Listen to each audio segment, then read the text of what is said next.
When people think of Reidsville, for many, the first thing that comes to mind is tobacco. The city was founded on tobacco and textiles. The American Tobacco Company was one of the most important drivers of the local economy during its formative years.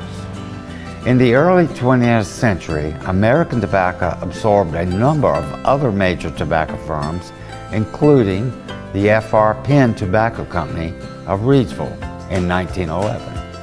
In 1913, local tobacco manufacturer Charles Penn, F.R. Penn's son, became a director of American and enlarged the factory in Reidsville. Charles Penn is credited with perfecting the blend for Lucky Strike cigarettes. While curing the tobacco, some employees fell asleep and the tobacco was toasted, leading to a different process.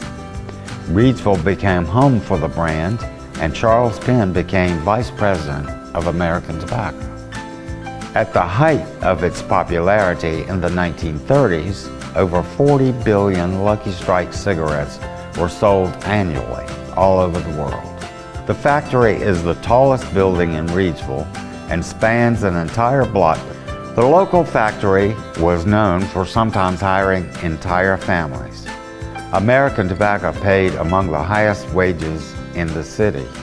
In 1938, its hourly wage was about $6, the equivalent of $100 per hour today.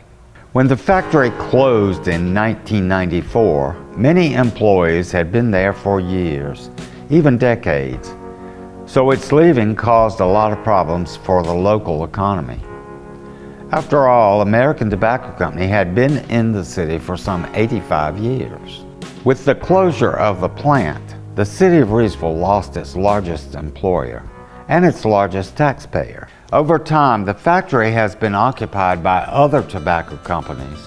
While not as large, these companies continue to contribute to the city's tax base. The influence of the tobacco industry and the undeniable impact of the American Tobacco Company on the city of Reidsville have been monumental and should never be forgotten.